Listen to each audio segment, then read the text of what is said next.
"There's no time, do it now," said the Apache. What the rancher did shocked everyone. The rancher woke before sunrise, as he always did. The land was quiet in a way that felt normal at first, but something about the silence stayed with him longer than usual. Even the birds were slow to call. He stood on the porch with a cup of coffee, looking over the open fields that had fed his family for years. This land had rules of its own. It rewarded patience and punished carelessness.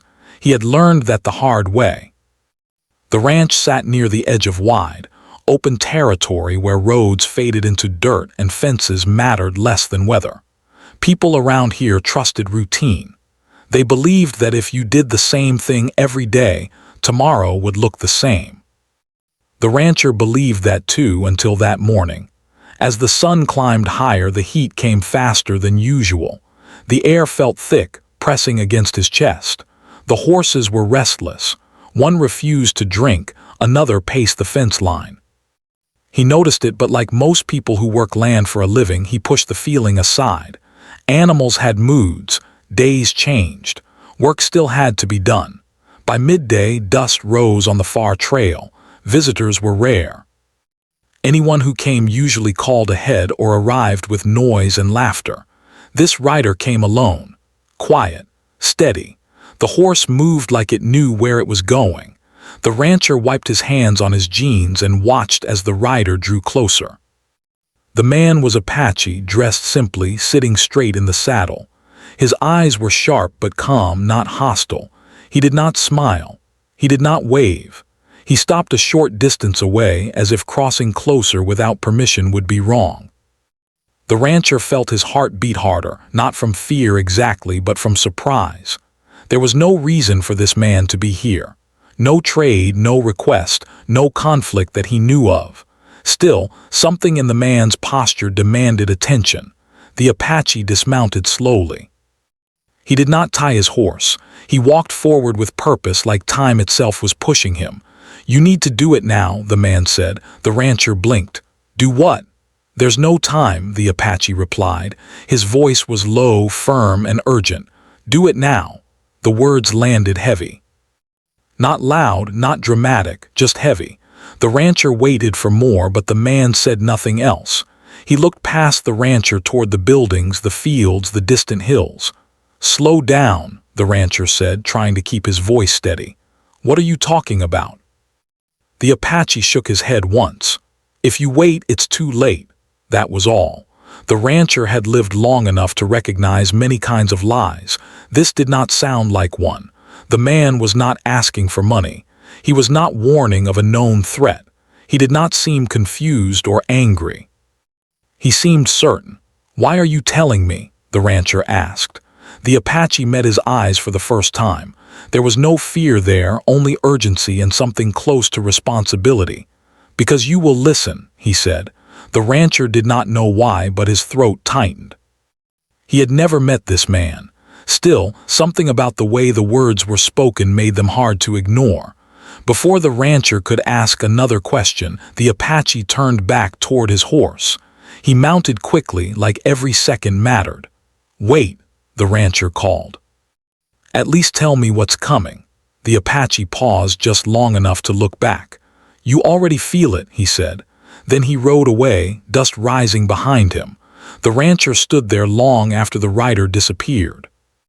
The ranch felt different now, like a room after bad news has been spoken. Everything looked the same, but nothing felt right. He went inside and sat at the table, staring at the wood grain he had seen 1,000 times. His mind tried to make sense of the warning. Maybe it was nothing.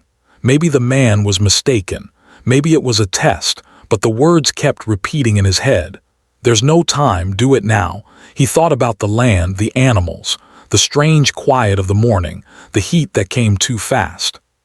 He remembered stories he had heard as a child about people who ignored warnings because they did not come in familiar forms. His wife noticed something was wrong before he said a word. "What happened?" she asked. "A man came by," the rancher said slowly. "He warned us." "Warned us about what?" she asked. "That's the problem," he replied. "He didn't say." She studied his face. She had lived with him long enough to know when he was guessing and when he was certain about being uncertain. This was the second kind. "Do you believe him?" she asked. The rancher did not answer right away. He stood and walked to the window. The sky looked clear, too clear. "I don't know," he said, "but I don't think he would ride all this way just to say nothing." They sat in silence. Outside, a fence post creaked in the wind. A sound that had always felt normal now felt loud.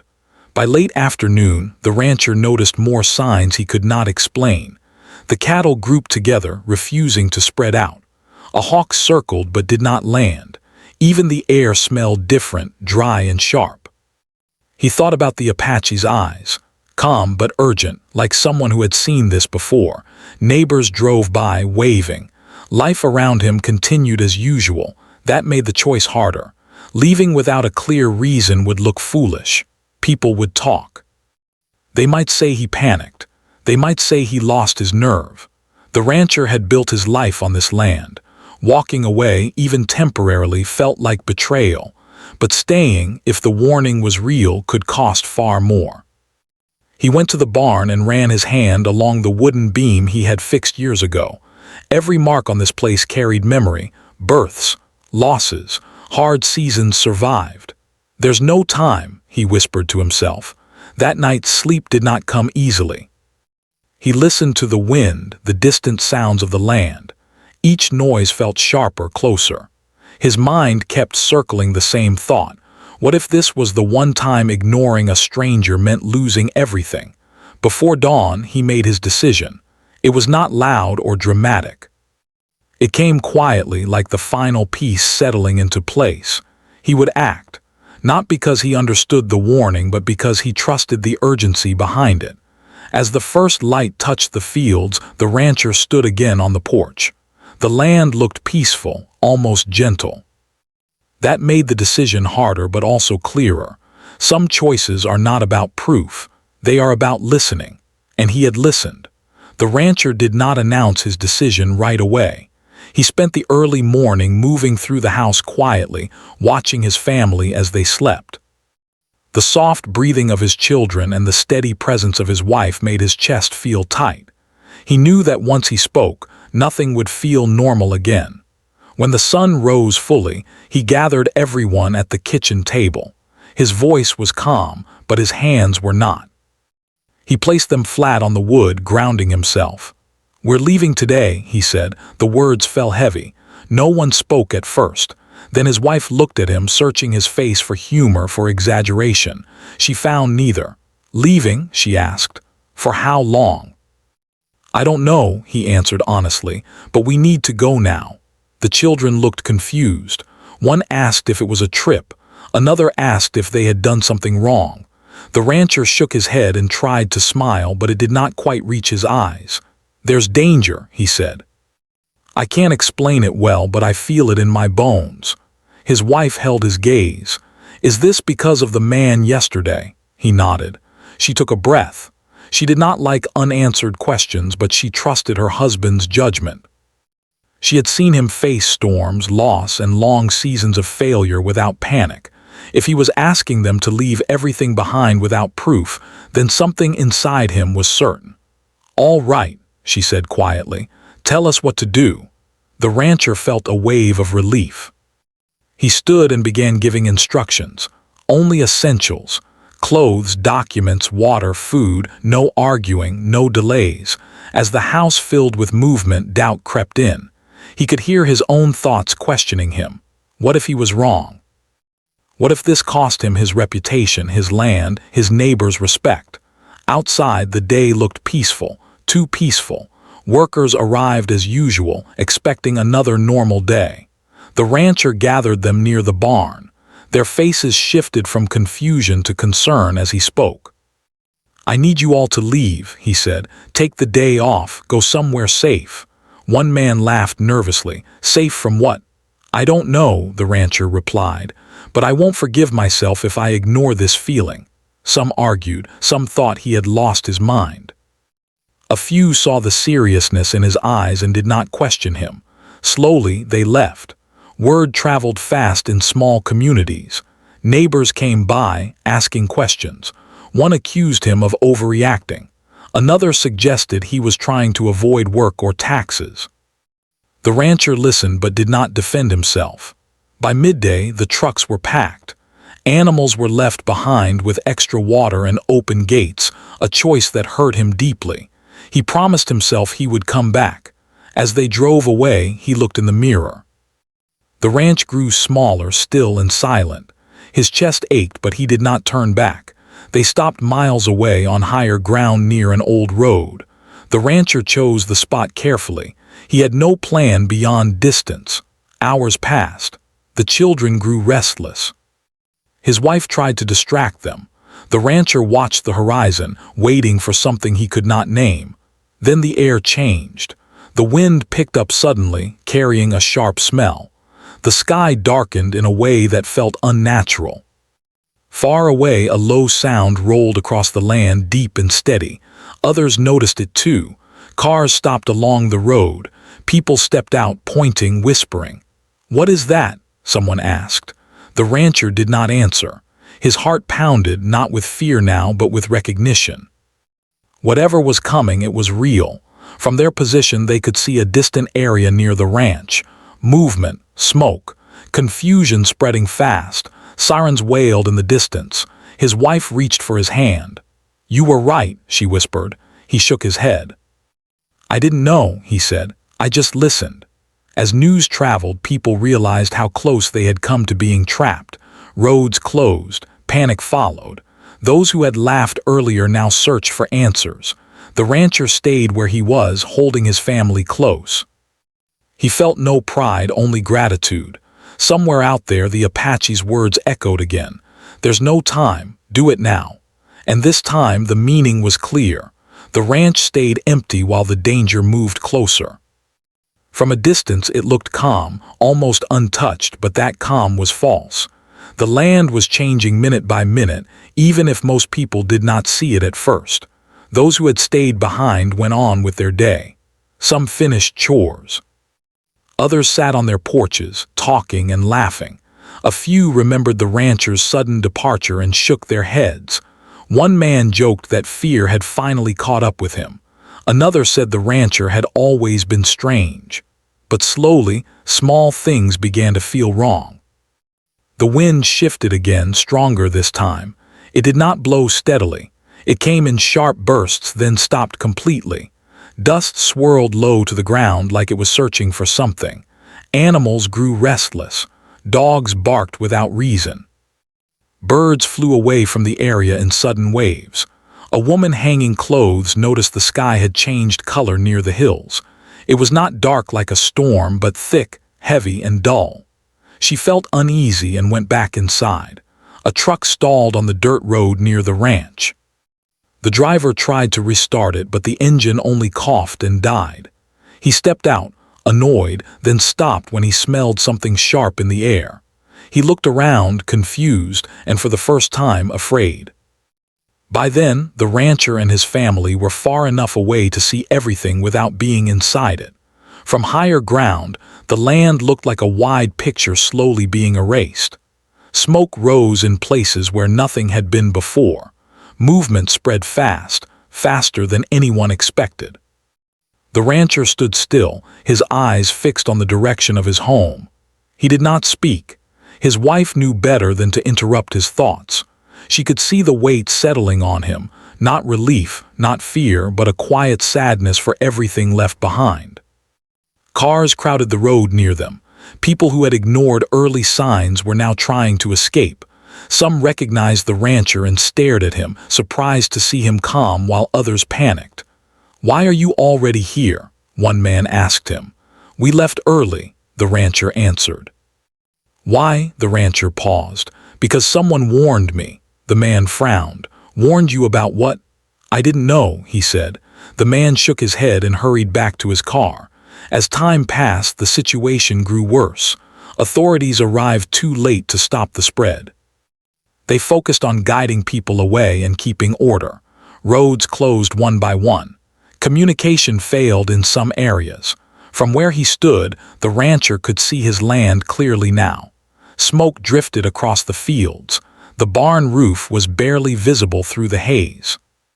He felt his chest tighten, not from loss but from understanding how close they all had been. His children asked questions he could not fully answer. "Will our house be there?" one asked. "I don't know," he replied softly. "Are the animals okay?" "I hope so." He did not promise what he could not control. People began to talk. Someone mentioned the Apache man. Others asked if the rancher had known something ahead of time. Rumors spread quickly, twisting the truth. Some said he had secret information. Others claimed he was lucky. The rancher listened but corrected no one. He knew the truth was simple and difficult at the same time. He had trusted a stranger because the stranger had spoken with urgency and honesty. As night approached, the glow from the land was visible even from miles away. It lit the sky faintly, reminding everyone that danger does not need noise to be deadly. Emergency shelters filled. Families clung to one another. People cried quietly, ashamed of their earlier confidence. Some remembered the rancher leaving and felt regret settle in their stomachs. One older man sat near the rancher and finally spoke. "You're the only one who left before it started," he said. "How did you know?" The rancher looked at the ground. "I didn't," he said. "I just believed the warning." The man nodded slowly.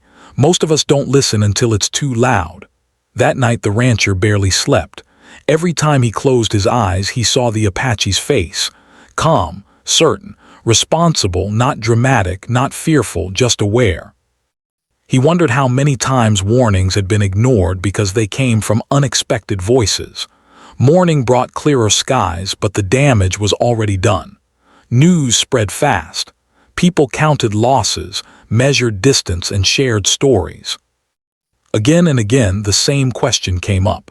How did one man get away so early? Some came to the rancher asking for answers.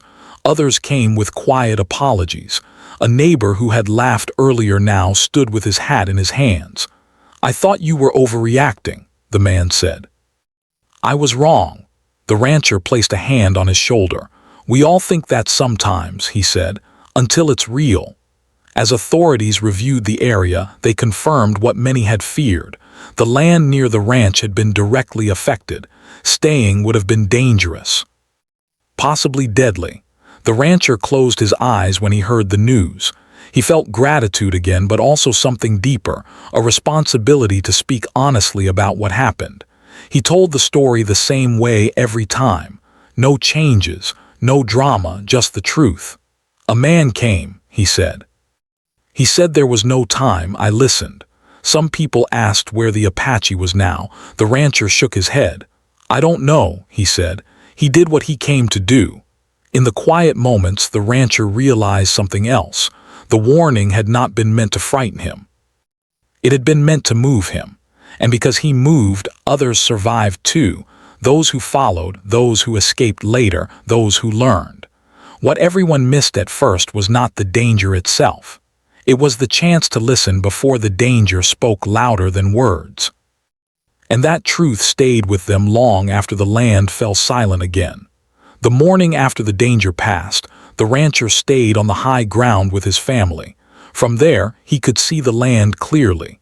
Smoke had lifted, and the sun reflected on places that had been untouched.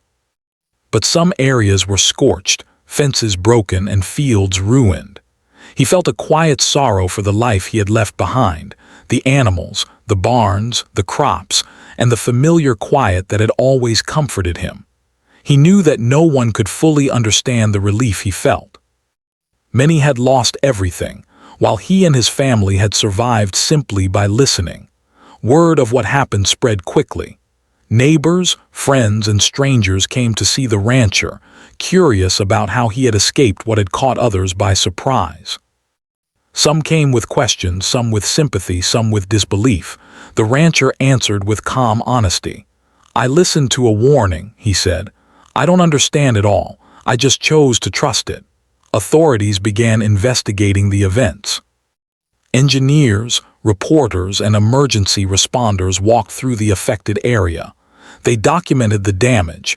noting how quickly it had spread and how unpredictable it had been. They interviewed survivors. People described how the destruction had moved faster than anyone expected. Some of them mentioned the rancher's early departure, wondering if he had insider knowledge. The rancher did not try to claim special knowledge. He simply told the story of the Apache man who had arrived out of nowhere, spoken only a few words, and left. His calm retelling contrasted sharply with the chaos others described. People listened, some skeptically, some with amazement. Slowly, the truth became clear. The Apache man had relied on knowledge passed down for generations, wisdom about signs in the land, weather patterns, animal behavior, and subtle shifts that others missed. These signs were invisible to most, but the man had recognized them immediately. The rancher had only needed to listen. The community began to reflect on the event. People admitted that they had dismissed signs around them because they seemed minor or unimportant. They had assumed everything would continue as it always had. Some of them were angry at themselves. Others were grateful that at least some had survived. The rancher's own feelings were complicated. He felt relief, certainly, but he also carried guilt for leaving his neighbors behind. He wished he could have done more. Yet he also understood that he had done everything possible within his reach. His decision, made in a few critical moments, had saved his family and given others a chance to survive by example. Some in the town approached him quietly. "How did you know?" they asked, eyes wide. "How did you decide to leave when everyone else stayed?" "I didn't know," the rancher replied. "I only knew that I needed to act. I chose to trust someone who spoke with urgency and truth. That was all." The Apache man became a figure of curiosity. No one knew his full story. He did not return. Some wondered whether he had predicted the event, or whether he had simply recognized signs most people ignored. Others speculated about his knowledge of the land and history.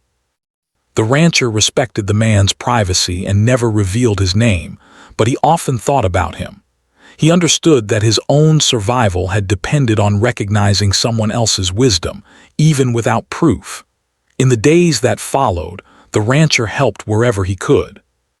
He and his family traveled back to parts of the land that were not fully destroyed to assist those who had lost the most.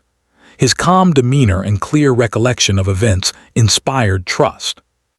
People listened to him, not because he had all the answers, but because he had acted when it mattered. Some neighbors approached him privately. They admitted that they had dismissed him before the danger struck. They apologized for mocking his decision to leave early, for questioning his judgment. He listened politely, saying, "We all think we know what will happen. Sometimes the best we can do is trust the right voice." The rancher's family noticed the change in him. He had always been patient and steady, but now there was a quiet depth to his presence. He spoke often about the importance of observation, of trusting instincts, and of respecting those who saw what others did not. The children, especially, began to pay attention to small signs in nature, noticing changes in the weather, animals, and land that they had previously ignored. As life slowly returned to normal, the rancher reflected on the Apache man's warning. He realized that the man had not only saved his family, but had also reminded him and others of a deeper lesson. The world holds patterns that are easy to miss, and survival sometimes depends on listening, not judging. People began to share their own stories of small signs they had ignored in the past.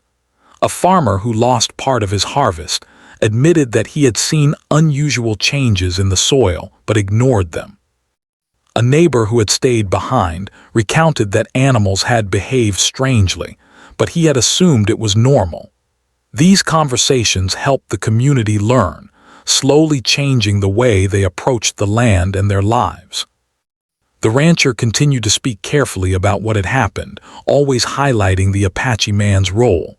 "I would not have known what to do," he said. "Someone else's eyes saw what mine could not. Listening saved us." In time, the story became part of local history. Families told it to their children. Children told it to their friends. People spoke about it not as a tale of fear, but as a lesson in observation, trust, and action. Through it all, the rancher maintained humility. He never took credit for the warning. Instead, he reminded everyone that action was only possible because someone else had spoken the truth. This perspective earned him respect and admiration.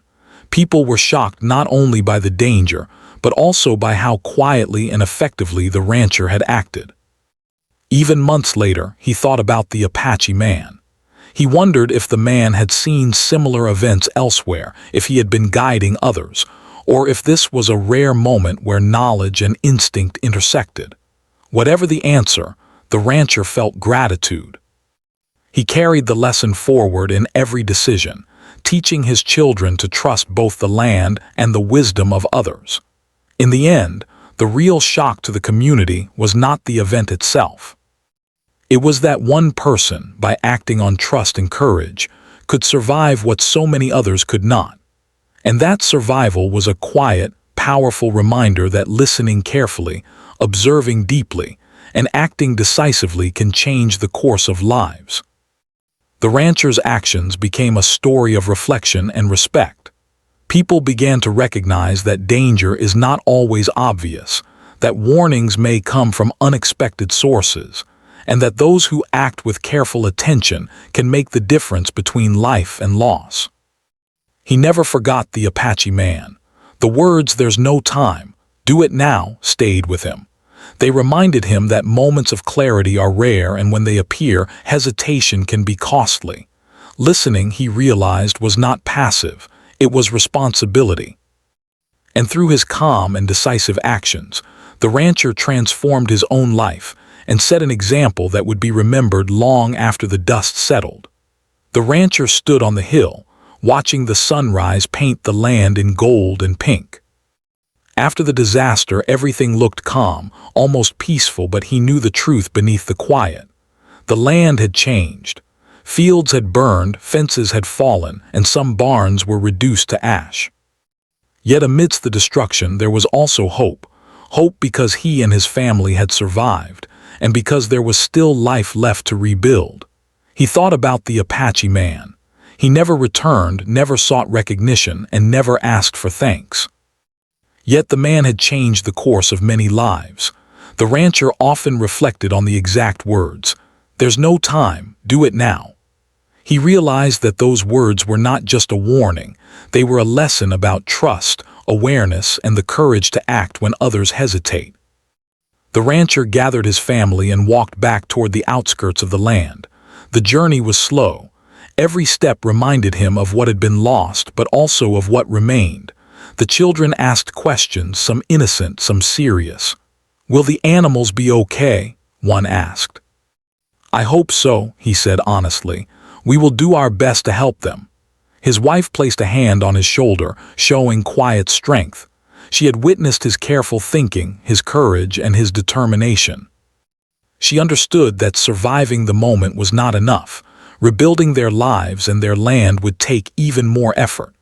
Neighbors began to appear along the road. They had lost much, and their eyes carried sorrow and curiosity. Some looked at him as if he held a secret, a special knowledge. The rancher told the story simply. He spoke of the Apache man, of the warning, and of the decision to leave.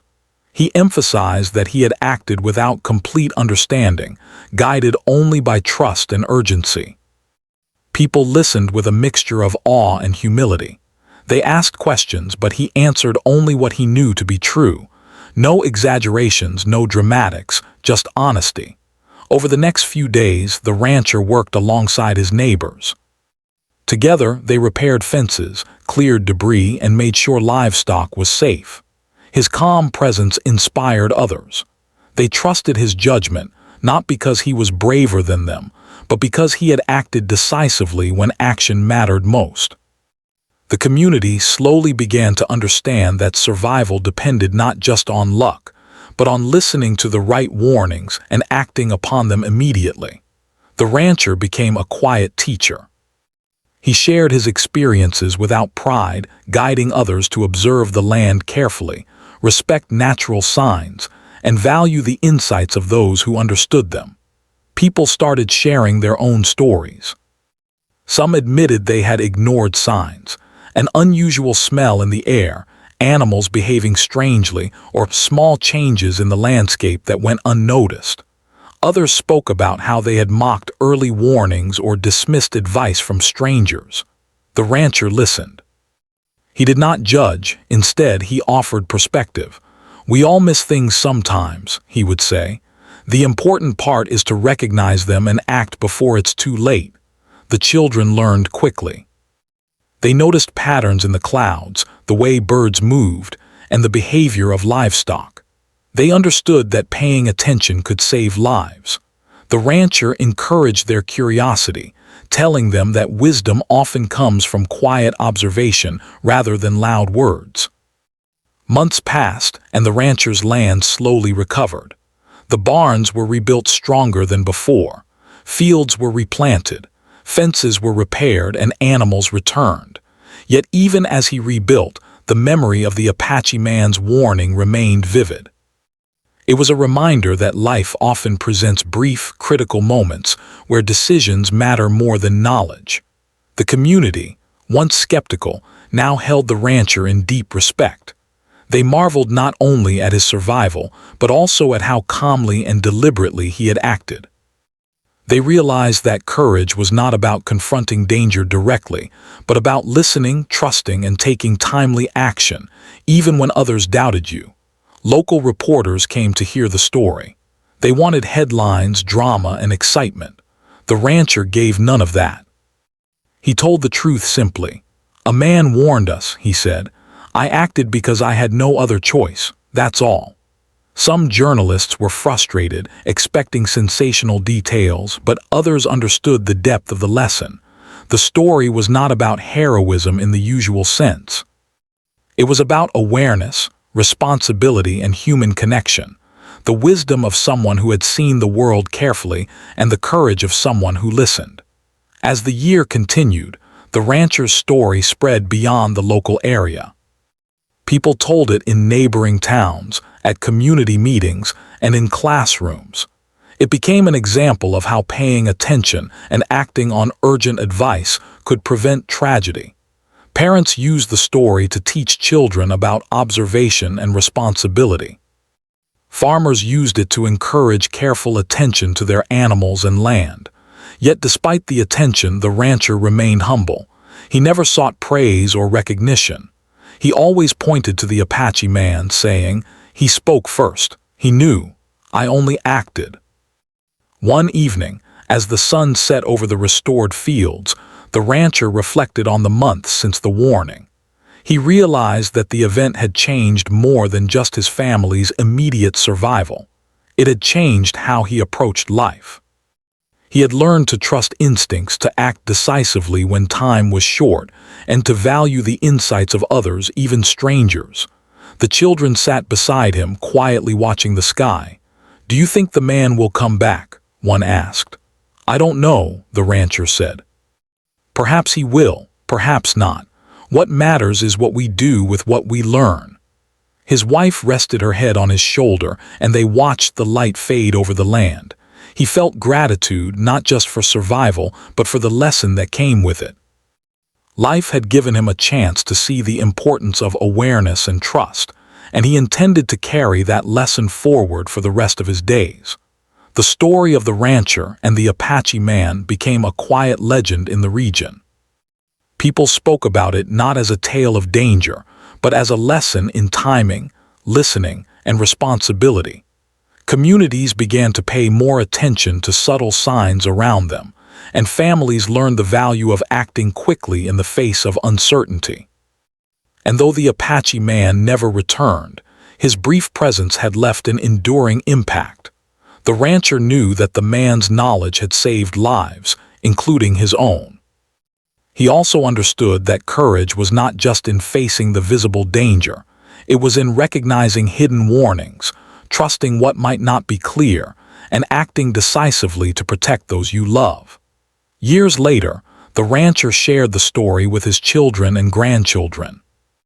He emphasized the lessons: observe the world, trust what is true, act without delay, and respect the wisdom of others. He told them that moments of urgency come rarely, but when they do, they define a life. The rancher's life returned to routine, but the memory of that day never faded. Every sunrise reminded him that time waits for no one, and every decision carried weight. He remained calm, attentive, and respectful of the land and the people around him. He became a quiet example of how listening and acting can save lives, even in the most unexpected situations. And so, what shocked everyone was not just the rancher's survival, but the quiet wisdom that guided his choice, the courage to act when it mattered most, the humility to trust another's knowledge, and the awareness that sometimes life's most critical moments come with no explanation, only urgency. The rancher never forgot those words. There's no time, do it now. They became a guiding principle, a reminder that decisions, trust, and courage can change the course of not only a day, but a life, and sometimes the lives of many.